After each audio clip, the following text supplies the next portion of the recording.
Next up, we're going to have a panel with all the people that you've already know. We have our 3 initiators of the Freelance Unlock conference and Matt, who are going to join me on stage. And we're going to discuss the trends about freelancing in Germany and where that's headed. So Matt, we heard you talking that basically the EU is going down in terms of freelancing. So I'm curious. I'm going to hide over here, but I think this is good. I'm curious from our German experts to maybe hear some insights. What are your thoughts regarding this trend? So from what we've heard, is it comes down to regulation and risk. If I were to hire an employee here in Germany, Spain, from what we've heard, it's pretty hard to fire you after 6 months, right? And so there's a lot of regulation that's pro-worker. What I will tell you in looking at a lot of the US data, I don't know if the EU will ever fully hit what the US has from a freelance perspective. And that actually is probably a good thing, because the reason that freelance has been able to catch on so well in the US is our labor laws are mostly pro-employer. And so you can get fired at any time. And so there's a lot less just pro-worker relationships in the US. So I'd put a caveat there. So we've heard that it usually comes down to regulation and the risk. And then also, I mean, I'll just say it straight, the cost. And so I think when looking at that question of why Poland, part of what we heard is, well, you know, they're a couple hours away, same education, 1/4 the cost. So I think cost and regulation is mostly what we've heard. Is that something that you would agree on, Marc? Yeah, I think regulation is definitely one of the biggest parts. We do have strong social welfare states. We do have a strong belief in this state of employees, as Thomas mentioned it before. So we're not as much have a culture of entrepreneurship and regulations that do not really allow being a freelancer that easily. The other part, I think, is that we see, especially in Germany, just an economic downturn, right? The last 3 years have been absolute disaster. So the first people that you usually lay off are your service providers, so freelancers, consulting firms, and the like. So I think this has a big impact on the downturn that we have right now, and it has been at the same time, post-COVID, a bit compensated by outsourcing work towards the east.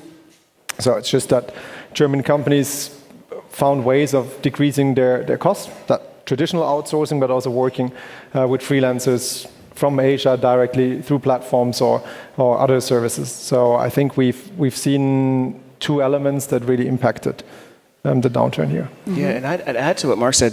One of the fastest growing reasons for hiring freelancers is actually localization, specifically being able to access markets without setting up a headquarters. And so that's why you're seeing a lot of Asia freelance work just absolutely boom, because companies want to access the Asian markets. They want to access Singapore, they want developers in Vietnam.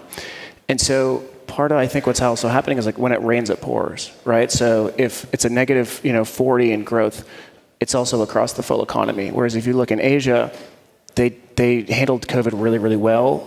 They didn't really take out cash. Their savings are really strong. And so actually Asia and LATAM are 2 of the highest demand regions. But I think that's one of the reasons. Localization has been a big boost for freelance. And perhaps one more thing about this is the Asian market has really changed in a way on how they present their workforce. So perhaps 10 years ago, 5 to 20 years ago, it was more like you go to Asia and you have your workbench and cheap prices, right? And potentially not as much education. And now it has really changed that you see that you have an equal quality of education of service level that you can get going further east. And it's not just a workbench. And I think this is something that has just happened and has also a strong impact, obviously, while the prices are still cheaper. I think especially in China, it has like over the last 10 years, if you look at some charts, how it's transformed from being the workbench to actually a country like producing or like delivering services much more than just the products. It has crazy charts, how it has, like we said, leapfrogged the EU, and I think a lot of people haven't even noticed that and still think that it's the workbench of the world. And they are leaders in nearly everything what has to do with electronics, like robots or cars and everything. China's rising so fast right now. It's crazy. But here's the positive spin for Germany and Europe. So I needed to see this with my own eyes. So I lived in Asia in 2020. I've been traveling back and forth all throughout China. And one of my big kind of oh shoot moments was on a Sunday night, the lights were on in the office parks. And I went, oh, this is not happening in Europe or the US. Now, they're outworking us, is the way that I would take that. With that said, the efficiency is what Europeans, and especially you Germans, have over everyone else in the world. And because of the specialization and the fractionalization of how easy it is to work with you all, that's where the advantage is. So if you go to China saying, hey, I'm smarter, good luck. If you say, I can create more efficient systems, and here's my degree, and here's what I've done prior, okay, you're sitting really, really well. I mean, we don't work at all almost during the week, so we have to be efficient. Exactly. And that downturn, is that something that we mainly see with freelancers, or do we also notice it like in other parts like body leasing, permanent hiring? Thomas, maybe you have some insights on this? Yeah, body leasing. In German, the famous word ANÜ, Arbeitnehmerüberlassung. Something that is really annoying freelancers here in Germany, especially because, of course, freelancers want to be free. That's in the wording. And body leasing is not the type of work that freelancers want to do, but they are forced to do because of regulations from the state. So what's happening right now, and what we see at our platform, is that projects are decreasing, but the shift is going towards contracting to body leasing, and this is not a good sign. And this is why we... And again, it's because of the regulations, right? Exactly, and we really, really need to work on that, yeah. Do you want me to give you the non-European perspective? We were having the exact opposite situation. And I think part of the reason actually is, when I'm in Europe, one of the most interesting things is that the Ubers here have the Uber logo on them. And when the car picks you up, it makes sure to say explicitly entrepreneur. I look at that and I say, who cares? Why does the car have to say Uber? I don't care. And if you look at Uber adoption here versus the US, we were like 5 to 10 years ahead. And part of it is because there's just kind of more economic freedom. And I think what we're seeing in the US especially is that per every 100 people losing a job, there's probably around 50 freelancers taking those jobs. And so we are seeing the exact opposite in terms of when economy is poor, freelance goes like this. We are starting to see now when economy is good, it also goes up. But that's a huge signal. And in Asia, they're not making the cars say Uber, but they are forcing the individuals to prove that they are experienced and that they're not getting exploited. Wow. And would you say that freelancers in Germany, should they be worried? Are there any things that they can do right now in order to adapt to that change? Yeah, I wanted to come back to this Arbeitnehmerüberlassung. No, you can be the oracle, go ahead. It's such a weird thing because it was really created as a mix between permanent work and freelance work solely because the regulation tells companies that hiring freelancers is difficult. Yeah, so many freelancers really dislike this kind of intermediary work, but it just popped up, and everybody, I think, hopes that it just will disappear just as quickly when the regulations change, hopefully.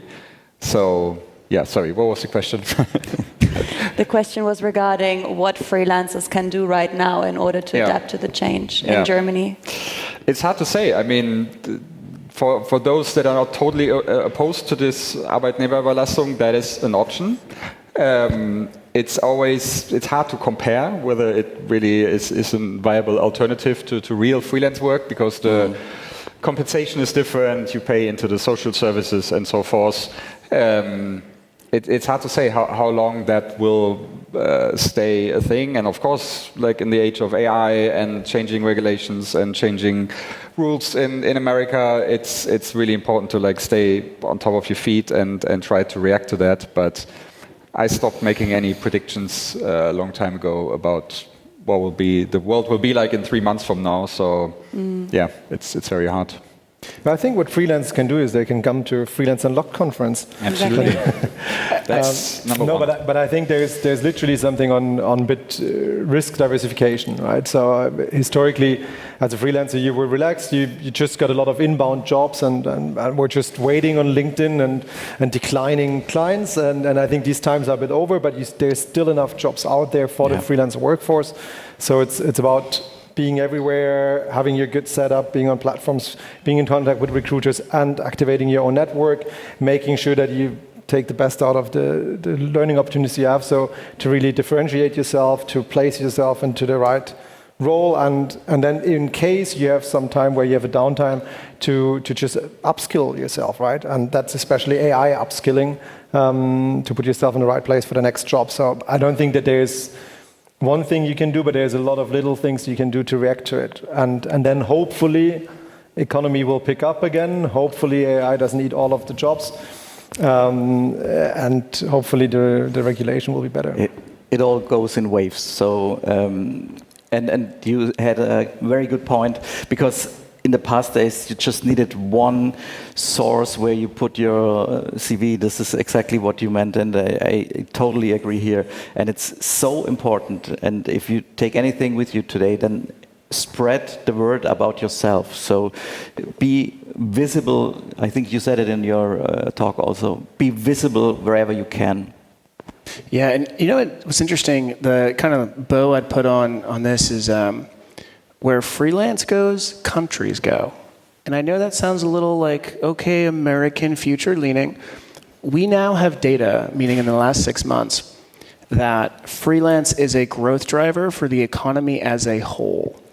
Now, I'll give you a little bit of the data. So when you think about the US, by the way, think about us as 50 states that kind of all can do their own thing, and then we have the data on what works and what doesn't. And so around 5 to 10 states said, hey, let's put in some anti-freelancer laws. The hypothesis was that if we take away the right to freelance, then these people will be full-time employees and they'll be protected. So that was the hypothesis. The actual result was that the tighter the classification to make them employees, to make freelancers employees, not only did they not supplement to become employees, they actually reduced the overall GDP by around 5 to 6%. Thus, in other states, the ones that didn't do this, growth boomed. And what happened in the US was everyone was leaving these states, and part of what happened, this is not the only reason, but part of what these states had that people were leaving from was tight regulation and anti-freelance laws. So it's not too crazy to say that where freelance goes, countries go, and countries that embrace pro-freelance regulation, which literally just means pro-self-employment, countries that embrace that will see higher overall GDP to the tune of around 5 to 6%. So crazy claim, but actually pretty accurate. And what would you say that maybe German freelancers can adapt, especially from the US, in terms of mindset, in terms of, I mean, especially in times like this, I think this is what it all starts with. Well, let me answer as a European. Be more salesy. I mean, take a bit of take perhaps 20% of the American sales activity, do that, and you will be definitely 2%. 2%, and you will still do 3 times what you usually do. So I think go out and sell yourself. Sorry, now you go ahead. No, I think that's something, sorry, to add to that I heard in the last years that a lot of people said, hey, like you said, like it used to be the case that you just put your LinkedIn out there or put your website out there and you get inbound leads. And I think in the last years, a lot of people have realized, okay, I need to do sales for the first time. Like I need to sell myself, or I need to at least present myself. And they were struggling then with positioning and how to talk to people and what to do, like in which area. So I think that's a huge thing that a lot of freelancers had to learn, which is a great skill. I mean, even if the regulations change and there's going to be more inbound freelance work, it is good to know your positioning and to know how to sell yourself. But I think that's not ingrained in the German way of working, so to say, yeah? To go out there and tell everybody about yourself. So I think it's something that and it doesn't need to be like salesy and aggressive. but just like normal being able to, for example, say in 60 seconds what you do and what your specialization is. I think that's the first step that a lot of freelancers... Pitch. Sorry? Yeah, the elevator pitch. Yeah, a short elevator pitch. And yeah, we Germans make ourselves always smaller. Why do we do that? This is some problem that we can learn from, maybe not from every American, but maybe you get some good advice. I would emphasize the 2%, right? So like hold on to what you guys do good. But I would put a huge word of caution that when we talk about like what Americans do good with sales, don't look at our influencers. And what I mean by that is the best American freelancers you will actually not know are freelancers because they look more like subject matter experts and they look more like they have a point of view on a very specialized expertise or vertical, meaning industry. And so instead of, okay, I need to go learn like the American, let me watch reality TV and figure out what Americans are doing. No, don't follow them. But what Americans are really good at is that we've had to pitch ourselves since we were like 12 years old. And not to get too geeky, but like if you look at how I got into college and Americans kind of thrive, usually we're put in front of someone and we have to find a way in 15 seconds for them to give us a minute, then 15 minutes to prove ourselves. What that means is we are very good at identifying what they really care about. So your clients, make me money, save me money, or some sort of operational efficiency. And we are not afraid to own the outcomes that we've done. And so we're not afraid to walk in a room and say, hey, I made you $1 million last year, or hey, I saved you $1 million last year. So that's what I would say to take away. With that said, from a German perspective, is focus on this specialization and the actual KPIs and outcomes of what you've done, and learn to build either a reputation or whatever you want to call it, in terms of you're the best at solving that. So you don't need to be like connecting with everyone on LinkedIn, being like, hey, you got work, hey, you got work. No. Own the expertise that you have. Be visible about that expertise. That's what I would say take away. Mm. What advice would you give freelancers and entrepreneurs that would want to start a business in the current market situation? Maybe also an interesting one. And also just for you to know, I'm taking on some questions from you guys. So if you want to scan the code, you can also rate them. And then I can make sure that your question gets answered. Find your niche. Find your niche. Find your niche. Yeah, absolutely. Upskill. This is Marc's topic. I think it's the whole, you might not want to go out and just try it like that. You want to try and iterate. So you really want to have a concept and an idea. This is my niche, this is my offering that I want to do. I test it. Okay, does it work or does it not work? I wouldn't be as blind as 3 years ago. 3 years ago, I would have told you, just quit your job and just wait, and someone will give you a freelance gig, right? So I think doing it a bit more in a conscious way makes sense. Or maybe just doing it part-time. Could be also an idea, just to reduce your hours and be a part-time freelancer, see how it works for you. And I think there's I think a recording even from the workshop we had 2 weeks ago, I think with John Younger, on finding your niche and identifying what you're good at. And I think it's really important to find this little element. And I just did it with a friend where we created a skill cloud. So we said, okay, what are your skills? Created a skill cloud, and then what makes you special as a person that you work with, and what would colleagues say about you? So to find these in an empathetic or I don't know, easy to work with or solves problems, and then taking these elements and building the skill cloud, and then with the skill cloud defining a bit your personal edge, your personal style, your values. So really taking a bit of a company-like approach on yourself, and then deriving out of that a bit your service offering, your Good one. Yeah, I'd add having a freelance business is like the best business to build. I'm not going to call it the easiest to build, but in my experience, it's been the best. With that said, like what makes it a freelance business versus being a freelancer? All a business, what really differentiates is you have something that you can standardize, that's repeatable, and that people want. And if you look at a freelance business, your expertise and your skills, That is what people want, right? Now it's up to you to standardize and make it repeatable. And what might make it repeatable is you might have a standard retainer offering. You might have a standard outcome offering. You might have a group of other freelancers that you collaborate with. You might own the strategy. They might own the execution. Now you're talking how to make this a business, right? But being a freelancer enables you to get hired quicker than any other person. And I'll tell you on the company side, when we sign a deal with, say, a Microsoft or a larger, that's a 12 to 24 month sales cycle. As a freelancer, you're hired today, right? Based off your skills and expertise. And I will tell you guys, I don't think I've ever told you guys this. Freelance has saved, can I swear a little bit? Yeah. Okay, freelance has saved my ass so many times. And I'll tell you one German experience.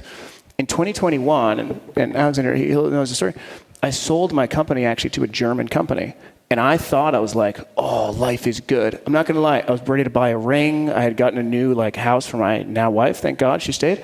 But we all got canned within 28 days of the execution, of the acquisition.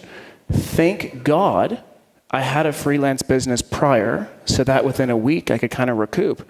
If I had just had a business or just a job, I would have been screwed. I probably wouldn't be married right now. So freelance business has saved my ass so many times. And that's why I say it's the best business. Not the easiest, but in my experience, it's been the best. Fantastic. Somebody's asking, just to clarify that quickly, body leasing, as we were talking about that. Could you quickly just explain the difference between freelancing so that's clear to the audience? Well, if you, in German, as there are mostly German, it's the Arbeitnehmerüberlassung. So, and it's kind of freelancing, but you are working for a company, you have a contract with a company, and you pay social... You're an employee. You're a proper employee by a company. Exactly. And one thing about this ANÜ stuff, I had a talk last year at the Christmas Unlocked, our Christmas party, and he was saying he started freelancing, but he also was afraid of the market and all that stuff, and he said, to get a feeling how it is being a freelancer, he started with ANÜ. And that's really interesting, because he said, yeah, it's like I'm doing projects, but I have this security. This is something that we Germans often have. Yeah. We need this security. That's a bad term. Yeah. Not even security, but more like stability. So okay, I'm going to be employed by this other company for 6 months or 12 months or even longer. I'm going to work on this one project, and the end client can't just kick me out from one day to the other. So it gives this kind of mixture. But of course, a lot of freelancers say, hey, we became self-employed for a reason. We don't want to go back into this other model, even if it is just for a limited time. And you have unemployment benefits, right? As an employee, you have unemployment benefits. As a freelancer, you usually don't holidays and all that stuff, right? No. Okay. And let me get to the core of why a government hates freelance. And I'll give the U.S. perspective. So one, they believe that freelancers don't pay taxes. That's one of the things. The reason is because they can go after you as an individual versus going after the company. Okay. Two, they believe that freelancers will start protesting and not vote for them because if they lose in the US, if they lose their health care, but other ways. Okay. So those are the two highest risk profiles. And then the third actually is the companies start yelling at the government because they say, who are we going to sue? So for example, if you're an individual, you steal a file, they can't sue you individually, but if you're part of an agency, yes, they can because you have business insurance. So all that usually comes down to, one, can you prove this population is large enough? Or two, is there an intermediary that they can sue? Now, this is where we talk about the digital divide, right, of half of work being offline right now. You guys are doing the hard work of building that intermediary. You freelancers should be thinking of them literally as just a sales and marketing channel and kind of a save my ass channel, because we all know that clients sometimes don't pay invoices as well, but if they're working on you guys, they will, right? So all that to say, you're building the infrastructure that governments should yell at you versus the individuals. And that's what we've seen, especially in the US, is that we now have over 500 different platforms, and the government is actually looking at the platform and saying, okay, this is who we yell at, not the individual freelancer. Yeah, I think platforms can definitely play a role in, especially in Germany, to bring forth these ideas. Yeah, I mean, Thomas, as the CEO of the largest freelancing platform, that has much more insight into how the economy is going, and he's talking to so many companies. So I think platforms should play a role, and we want to play a role with Freelance Unlocked to make these voices more heard, because I think that's one of the biggest things that we heard last year from the politicians. They said, hey, you need to get in contact with your politicians, because they don't know what you're struggling with if they have a million other things and a million other parties that are talking to them. So I think it's important to be loud about what the problems are and to make them heard over and over again. It's not enough to do it once or twice, but I think let's do it here every year, and then let's do it year round with other initiatives.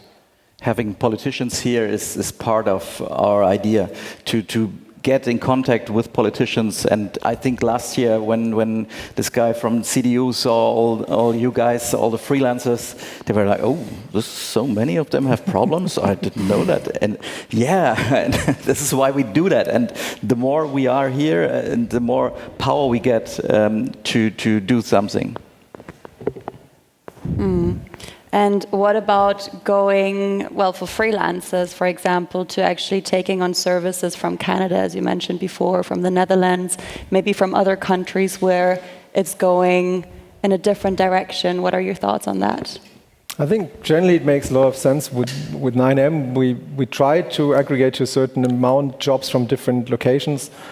However, it really depends on the market. Like the French market is very French. So if you don't speak French, then it's really hard to enter the market. It's different for Benelux. So Netherlands, Sweden, Norway, Denmark are markets, UK are markets that you can easily enter speaking English and working in English. But for the rest, you should speak the local language, right? Usually it doesn't make sense from Germany to sell to the east, based on the rates, so you want to sell west. I think in the US, if they outsource outside of the US, then it's more going south or going east, but not our east. so if it's going outside of the country, it needs to be cheaper. But I think, yeah, the Nordics are a good opportunity to take, definitely. I'll tell you what, our team is actually 60% non-American, and we have a lot of Europeans. And I'll give you like the why we actually really like Europeans. You are pretty cheap compared to Americans. Did you hear that? Yeah, you are pretty cheap.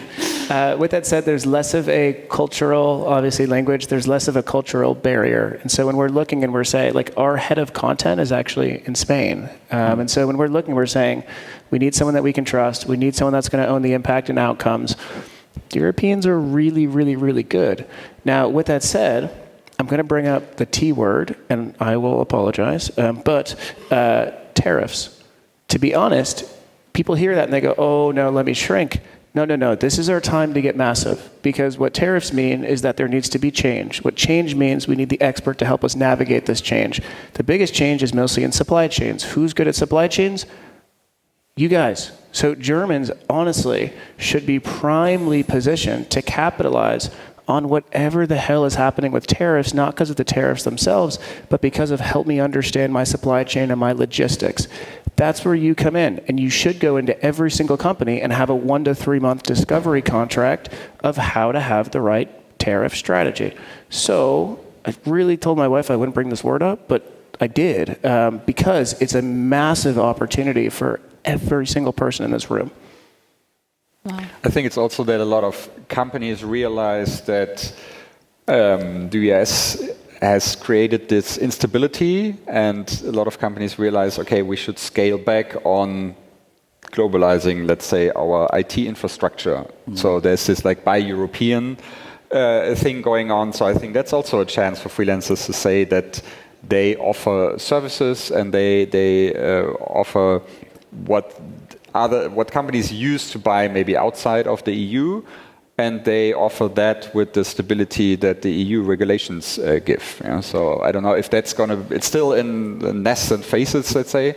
So I don't know if that's going to be a long going trend, this like buy European or even buy German. But I think right now it's something that a lot of freelancers can capitalize on. You know what cracks me up, actually? What is, I can't confirm, but I'm pretty sure, the largest non-Chinese section of Shanghai? Do you know what it is? What country it is? It's Germany. Literally, the German section of Shanghai is pretty huge and really nice. So this isn't the first time in history that Germans have been loved by non-Germans, right? That's why I kind of keep yelling at you guys. Time to capitalize, you know? I wouldn't say that. Well, we have also, I think there is some roller coaster in the relationship to Germans, but fair enough. Yeah. The German GDPR is now rising again. I was talking to a cloud engineer a few days ago, and it was interesting because I'm not very into this technical stuff. And I said, "Oh, yeah, you bring companies to the cloud." And he says, no, I'm bringing companies out of the cloud. And this is what Manuel said. We are now facing a new time. Don't listen to this, but Europe could be really going strong again. And this is the positive thing that we have to take. That was perfect. That was the fire thought. And this is the positive thing that we have to take away with that really is a chance right now. Because of the tariffs. No, because I'll still be over here. Like I was messing with you guys before. I've started saying "si" in Paris and "merci" here in Germany because I'm so confused because I keep going to all the different countries in Europe. So please, and then I'll show up and probably crash on your couch or something. Amazing. Maybe one last question before we have a little break, because people are really interested in selling themselves. And is it, you would say, LinkedIn the tool to go? Because is that like the new website that we're using now? Are there other tools that people should be aware of in order to sell, especially when they're German and they're not really like salesy in that regard? What would you recommend? 9 a.m. Freelancermap. No, Freelancermap. I think LinkedIn or the concept of a CV makes absolute sense, because whenever you sell yourself through a 1 max 2-page document that should show what you can provide. So I think this format makes a lot of sense. There are better formats and worse formats, and I think it's always important to keep in mind that, and I think there is a workshop tomorrow about how to create your resume and become a recruiter magnet. I think this is really, really helpful, because it's about giving people a chance that once they look at it, within a second or two, they understand what you're offering. And that's what we said before on really drilling down to your core capabilities, to your key services, skills, and style of working, and making that visible within the CV. And on LinkedIn, you have your name, and then you have the subtitle, and then you have the About Me text, right? And then you have the rest. So if you find a way to present yourself on those two elements so well that it differentiates yourself from others, then I think you've done the work that you can replicate anywhere else. You can do a longer version of presentation. You can do a longer version on a website, on 9 on freelancermap, doesn't matter where. But if you take this format and really find your sweet spot, then I think you've done the work. And then the rest is just filling blanks. Yeah, but this filling blanks takes a lot of time on LinkedIn. This is, if you want to do LinkedIn right, you have to check profiles like Antonia's or I think, Marc, yours is also very good. My LinkedIn is a disaster. Antonia's good. Mine is a disaster. I talk about all this, but mine is really the most German. You guys are downgrading yourself. It's great. 3 best entrepreneurs in Germany. but by the way, GPT is great help, right? Ask GPT to write you a prompt and tell it what your task is. I created a prompt the other day when we had the workshop with John Younger. You can really you can play with it to get closer to it, because it helps a lot to have some sparring. Like my LinkedIn is really shitty, and I know I should do it. It's always going down the priority list. But I know even if I would do it myself, and I've helped a lot of people optimizing their LinkedIn, I would need a sparring partner. So, of course, I can work with GPT. I think that was one part, but it's ideal if you have another person to just ping pong with and see what should I change, and does it make sense? Do you understand what I'm trying to say? Is that what arrives with you? What do you receive? You know what? Actually, I would say the number one tool, not LinkedIn. I would actually say whatever CRM you're using, and the ability to really leverage, customer relationship management. It's like a Zoho, right? Whatever you're using, the ability to build your network in a way that you're capturing emails, nurture that network in a way that you're putting out, I don't know, once every 2 weeks or once a month articles that are hyper-focused on what your expertise is. And the ability to do that over the 1 to 3 years, because when a client says no, it's usually not because they don't like you. It's actually usually wrong timing. And it might be 3 to 5 years from now. As long as you're staying warm with them, that's when the biggest deals usually get closed. So I would say a CRM. And then one hack, by the way, is no one really cares about you. They care about your skills and expertise, but when they do care about you is when you are bragging about them or highlighting them. So if you have either clients or maybe even non-paid clients, and you start to highlight them, that's actually a big win for you. And so if you make a post like, how to Maas, and then talking about their expertise, that's a quick hack. So maybe over the next year, go highlight 30 clients or potential clients, have the right CRM in place, and then it doesn't matter if it's LinkedIn or others. And by the way, I agree, content is also big, right? And I think you're invited here because you wrote a book once or something. So the idea is always, if you read from someone on some news, ideally on an external platform or an external blog, then you give them more trust, right? So we do it at CodeControl, we do it for the CodeControl community, that people can write an article. I'm sure Upwork will take stuff, I'm sure Freelancer... Uplink, sorry. It happened. So the question is, can you write some content, either publish it yourself, or do you find people to publish it? Because that's another way of getting credibility and showcasing your services. Yeah, I heard from some people who really said, okay, I'm going to position myself, I need some videos about myself, I'm going to hold a talk at a conference, I'm going to write articles, I'm going to do interviews in a podcast. So they really methodically said, I'm going to put myself out there in all different formats. And I think as a client, if I want to hire a freelancer and I see the LinkedIn, I see a website, I see a CV, and then I see just a 30-second video of them, and I look at them like, oh, that's a nice woman, or that's a nice guy, or they are very sympathetic. That can make all the difference because most people don't have that automatically out there, like something on YouTube or something. So I think if you go methodically about, okay, I want people to be able to find me and to get a very quick grip on what I do and what I can offer them, and video or doing an interview is I think a great way to do that. Every hiring manager is looking at several profiles, so you need to stick out between those. Yeah. No, and I think also the more personal you are, the more you share with people of who you are, what drives you, what interests you, and what you bring of value. I think that's always a big, big help. Fantastic. Well, with that, I would say thank you so much to my 4 fantastic panelists. It's a pleasure to have you here.